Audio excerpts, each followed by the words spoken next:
لیکن میرے کچھ بولنے سے پہلے یا سمجھنے سے پہلے امی ابو مجھے ایک کونے میں لے گئے اور مجھ سے کہنے لگے۔ جیسے ہی میں ان کے منہ پر یہ بات سنی تو اس بات کو سن کر مجھے ایسا دھچکا لگا کہ میں چکرا کر گرتے گرتے بچا تھا۔ ابو مجھ سے کہنے لگے، تم اپنی بھابھی سے نکاح کر لو۔ یہ کیا سن رہا تھا؟ یہ ابو نے مجھے کیا کہہ دیا کہ میں بھابھی سے نکاح کر لوں؟ ابو بھابھی سے نکاح کیسے کر سکتا ہوں؟ آپ یہ کیا کہہ رہے ہیں ابو؟ آخر یہ سب کیوں اور کیسے؟ اور پھر امی بھی کہنے لگی، بیٹا اب تم ہم سے کچھ بھی سوال مت پوچھو، یہ ہماری اور خاندان کی عزت کا سوال ہے۔ بس یہ سمجھ لو ہم لوگ جو فیصلہ کریں گے اسی میں ہم سب کی بہتری ہے۔ میں نے کہا، آپ لوگ یہ سب کیا کہہ رہے ہیں؟ آپ جانتے بھی ہیں؟ امی اور ابو میرے آگے ہاتھ جوڑنے لگے اور کہنے لگے، دیکھ تیرے ہاتھ میں ہی سب کچھ ہے۔ یہ سن کر میرا سر پھٹنے لگا کہ امی ابو یہ سب کیا کر رہے تھے؟ یہ لوگ کیوں مجھے زبردستی اس نکاح کے لیے راضی کر رہے تھے؟ پھر بھابھی جو مجھ سے عمر میں کافی بڑی تھی لیکن منزہ مجھے مسلسل انکار کا اشارہ کیے جا رہی تھی۔ پھر شاید بھابھی کی نظر اوپر گئی تو منزہ اپنے کمرے میں جا کر بند ہو گئی۔ میری سمجھ میں نہیں آ رہا تھا، پہلے بھائی کی موت کا صدمہ، پھر اوپر سے اپنے ہی بھائی کی بیوہ سے نکاح۔ آخر ایسی بھی کیا مجبوری تھی جو امی اور ابو مجھ سے ہاتھ جوڑے التجا کر رہے تھے، پھر میرے ہاں کا انتظار کر رہے تھے؟ اور پھر بھابھی کی بھی کون سی ایسی مجبوری تھی جب وہ دلہن بنے آرام سے بیٹھی تھی؟ میں نے بہت مجبور ہو کر نہ چاہتے ہوئے بھی اپنی بھابھی سے نکاح کے لیے ہاں کر دی، پر میری ہاں سن کر تو امی ابو کی خوشی کا کوئی ٹھکانہ ہی نہیں تھا۔ وہ لوگ جلدی سے اس وکیل کے پاس گئے اور کچھ بات چیت کرنے لگے۔ ادھر میرا ذہن اب بھی کھٹک رہا تھا۔ منزہ مجھ سے کچھ تو کہنا چاہ رہی تھی لیکن میرا بس نہیں چل رہا تھا کہ میں اوپر جا کر منزہ سے کچھ بات کر سکوں، اور نہ حالات مجھے اس وقت کوئی مہلت دے رہے تھے۔ بہت سوچنے سمجھنے کے بعد میں نے یہ فیصلہ کیا کہ میں یہ نکاح کر لوں گا، لیکن کمرے میں جاتے ہی بھابھی کو 3 بار طلاق بول کر یہ گھر ہمیشہ کے لیے چھوڑ دوں گا، کسی اور جگہ چلا جاؤں گا، پر جو ہوگا دیکھا جائے گا۔ میں اپنے کمرے میں گیا اور فریش ہو کر لاؤنج میں آ گیا۔ ادھر امی اور ابو وکیل سے مسلسل باتیں کیے جا رہے تھے لیکن میرے دل و دماغ میں تو کام کرنا ہی چھوڑ دیا تھا۔ اوپر دیکھتا تو منزہ کا کمرہ بند تھا، بھابھی کی طرف دیکھتا تو ان کی ایک عجیب سی مسکراہٹ میرے دل میں شک پیدا کر رہی تھی، لیکن میری سمجھ میں کچھ نہیں آ رہا تھا۔ کچھ دیر بعد ابو امی میرے پاس آئے اور میرے آگے پیپر رکھ دیے، کہنے لگے، یہ نکاح کے پیپر ہیں، ان پر دستخط کر دو۔ میں نے بہت سوچا لیکن میرے پاس اور کوئی راستہ نہیں تھا۔ نکاح پڑھانے کے بعد نکاح کے پیپرز پر بھی بھابھی اور میرے دستخط ہو گئے تھے، اور اب بھابھی میرے نکاح میں تھی۔ مجھے تو نہایت ہی شرم محسوس ہو رہی تھی۔ ایک تو بھابھی مجھ سے عمر میں کافی بڑی تھی اور اوپر سے میں نے ہمیشہ انہیں اپنی ماں کے روپ میں دیکھا تھا، اور اب یہ سب کچھ میری سمجھ سے باہر تھا۔ کچھ دیر بعد مجھے اکیلے تنہا اپنے گھر سے لاؤنج میں بیٹھا تھا۔ امی ابو کمرے میں چلے گئے تھے اور اب سے مجھے بھی بھابھی کے ساتھ بھائی اور بھابھی کے کمرے میں رہنا تھا۔ مجھے سوچ کر شرمندگی محسوس ہو رہی تھی۔ بھابھی کے ساتھ میں بھائی کی جگہ کیسے لے سکتا ہوں؟ اور میرے گھر والوں نے بھی ذرا لحاظ نہ کیا اور میرا اور بھابھی کا نکاح کر ڈالا۔ میں بہت غصے میں تھا۔ میں نے یہی سوچ رکھا تھا کہ کمرے میں جاتے ہی بھابھی کو طلاق دے دوں گا اور پوچھوں گا کہ آخر ایسی بھی کون سی مجبوری آ پڑی تھی کہ یہ سب کرنا ضروری ہو گیا تھا۔ میں غصے میں بھرا بھابھی کے کمرے کی طرف جا رہا تھا۔ میرے کانوں میں کچھ آوازیں محسوس ہو رہی تھی لیکن میں اس وقت کچھ بھی سوچنے سمجھنے کے قابل نہیں تھا۔ میں کمرے کی طرف قدم بڑھاتا گیا اور جیسے ہی میں دروازے کے پاس پہنچا، اندر سے آنے والی آوازیں سن کر مجھے تو اپنے کانوں پر یقین ہی نہیں آ رہا تھا۔ میں نے اس وقت اندر جانا مناسب نہ سمجھا اور چھپ کر کھڑکی سے دیکھا تو میرے ہوش اڑ گئے۔ میرا فوت شدہ بھائی اور بھابھی ہاتھوں میں ہاتھ ڈالے ایک ساتھ بیٹھے ہوئے تھے، اور جب میں ان کی باتیں سنی تو نہ مجھے اپنے کانوں پر یقین آ رہا تھا اور نہ ہی اپنی آنکھوں پر کہ میں نے جو کچھ دیکھا وہی سچ تھا یا پھر بات کچھ اور تھی۔ میں اس وقت اپنی قسمت کو کوس رہا تھا کہ میں تو بچپن سے خوشحال زندگی گزار رہا تھا، لیکن پھر یہ سب میرے ساتھ کیا ہو رہا تھا؟ آخر کون ہے جو مجھے ان تمام سوالات کے جواب دیتا؟ پھر مجھے اپنی بہن منزہ کا خیال آیا اور میں دوڑا اس کے کمرے میں گیا اور زور سے منزہ کے کمرے کا دروازہ بجانے لگا۔ کافی دیر بعد منزہ نے دروازہ کھولا۔ میں اندر جا کر دروازہ اندر سے لاک کر دیا اور وہ مجھے دیکھ کر رونے لگی۔ فی الحال میں نے اس وقت تو منزہ کو تسلی دی۔ میں نے کہا، منزہ یہ سب میرے ساتھ کیا ہو رہا ہے؟ میں نے روتے ہوئے بھی اپنی بہن منزہ کے آگے ہاتھ جوڑ دیے۔ مجھے روتا دیکھ کر آج منزہ کی خاموشی ٹوٹ گئی تھی۔ وہ کہنے لگی بھائی یہ سب کوئی نئی بات نہیں، یہ سب تو سالوں سے چلا آ رہا تھا، لیکن آپ تو بس گھر والوں کے پیار محبت میں سب کچھ بھول گئے تھے۔ آپ کو جس دن اس گھر میں لایا گیا تھا یہ سب اسی دن سے چل رہا تھا، اور آج اس کا اختتام آپ کے نکاح کے ساتھ ہونا تھا۔ یہ سب سن کر میرے سر پر آسمان آ گرا تھا۔ میں تو کچھ بھی نہیں جانتا تھا کہ منزہ میرے ماضی کے بارے میں کیا کہہ رہی ہیں، لیکن یہ میری سمجھ سے بالکل باہر تھا۔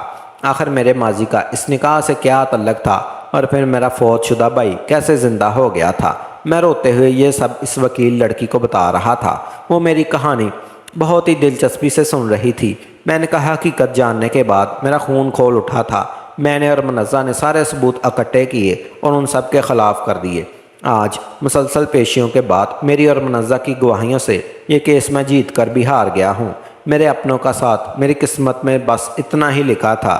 میری بات سن کر وہ وکیل کہنے لگی کاشف آپ کا ماضی کیا تھا، اور آپ نے اس رات بھابی کے کمرے میں کیا دیکھا تھا، اور منزہ نے آپ کو کون سی سچائی بتائی تھی؟ اس وکیل لڑکی نے پھر میرے زخم ہرے کر دیے تھے۔ میں یہ سن کر رونے لگا۔ مجھے اپنے وقت یاد آ گیا۔ میں نے کہا اس وقت 4 سال کا تھا جب میرے بھائی اور بھابی مجھے اپنے گھر میں لائے تھے۔ در حقیقت میں ان کا سگا بھائی نہیں تھا، بلکہ میں ان کے دور کے رشتہ داروں کا بچہ تھا۔ لیکن بچپن میں ایک حادثے میں میرے والدین کی وفات ہو گئی تھی۔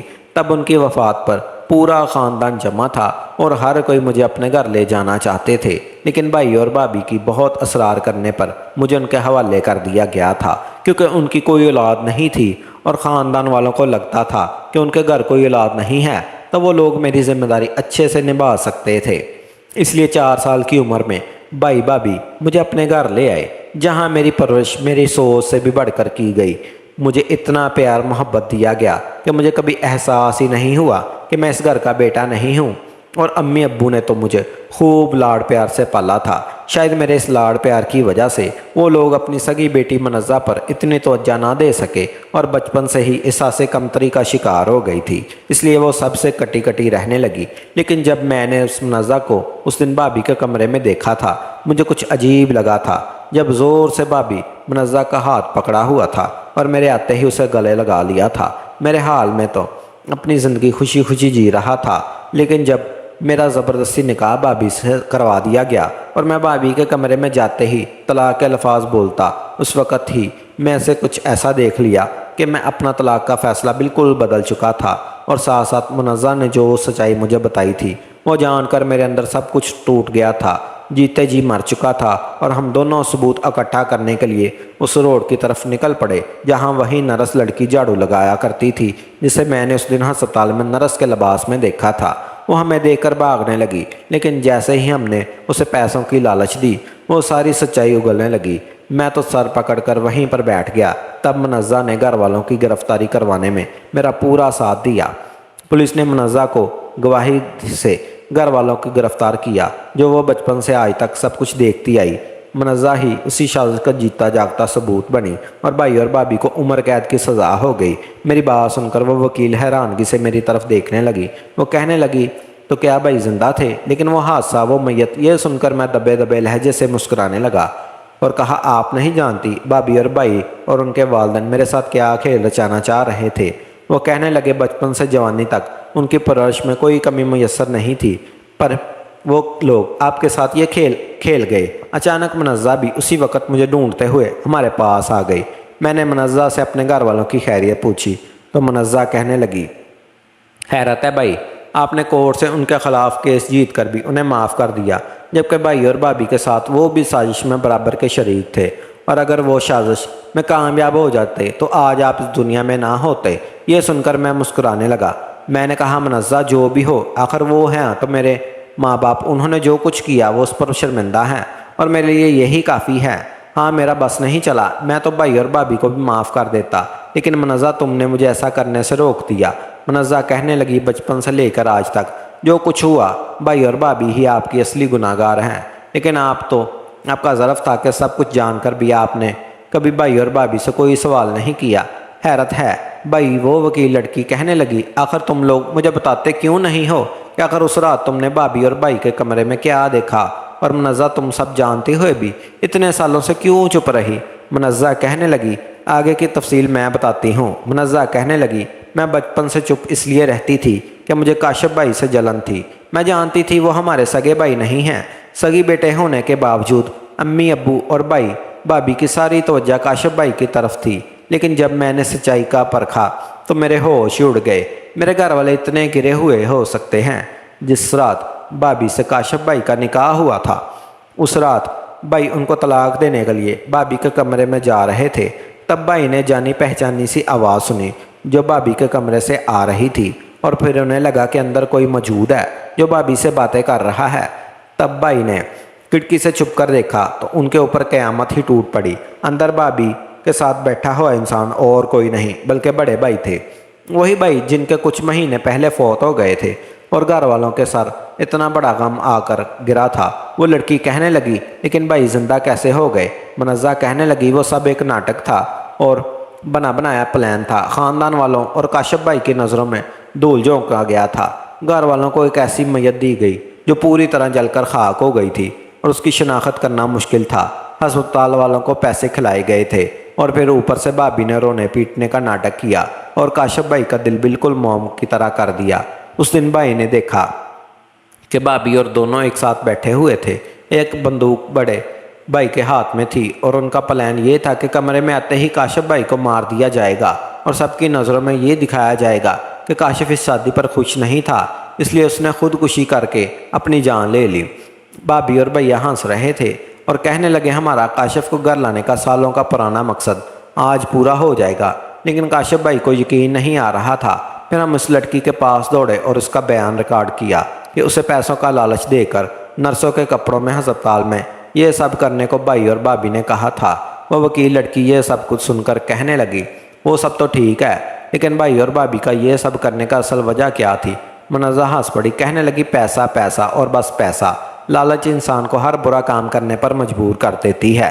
کاشف بھائی کے مرنے کے بعد ان کی ساری جائیداد، دولت، سارا بزنس، بہت کچھ کاشف بھائی کے نام تھا۔ حقیقت تو یہ ہے کہ ہم لوگ غریب گھرانے سے تعلق رکھتے ہیں، اور جب بھائی کے والدین فوت ہوئے تو تب انہیں اس گھر میں لانے کا مقصد ہی صرف دولت تھی، کیونکہ کاشف بھائی کے والد بہت بڑے بزنس مین تھے، مارکیٹ میں 40 سے زیادہ دکانوں کے مالک تھے۔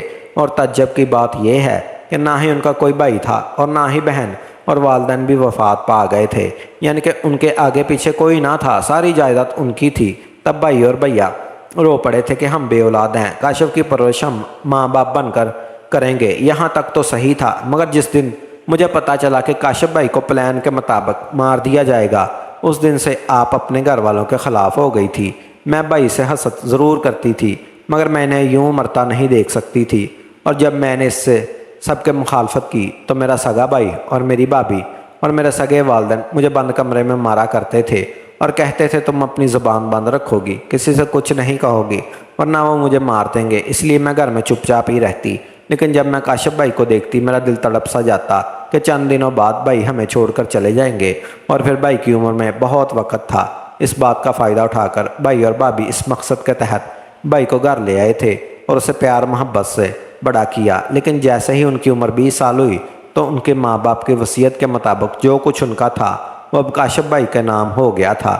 شادی کے بعد اگر بھائی کو کچھ ہو جاتا تو وہ ساری جائیداد ان کی بیوی کے نام ہو جانی تھی، اور یہ سب کھیل اس بنا پر کھیلا گیا تھا۔ بھابھی سے اس نکاح کے لیے بھائی کے مجبور کیا گیا تھا تاکہ گھر کا پیسہ گھر میں ہی رہے، کیونکہ بھائی جانتے تھے جو بزنس وہ سالوں سے سنبھالتے آئے ہیں وہ اب کاشف کے نام ہو تھا۔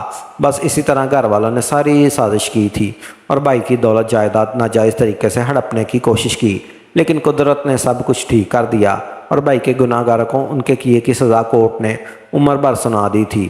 مگر آخری وقت میں بھائی نے سب کو معاف کر دیا اور اپنے والدین کو اور بھائی کو یوں جیل میں نہیں دیکھ سکتے تھے۔ اس وکیل لڑکی نے بھائی سے شادی کر لی تھی اور آج میں بھائی کے ساتھ رہ رہی تھی۔ بھائی اور والدین اپنے کیے پر بہت شرمندہ ہے۔ بھائی اور میں ان سے ملنے اکثر جایا کرتے ہیں، مگر ہم رہتے الگ گھر میں ہیں۔ آج پھر سے ہماری زندگی میں خوشیاں آ گئی ہیں۔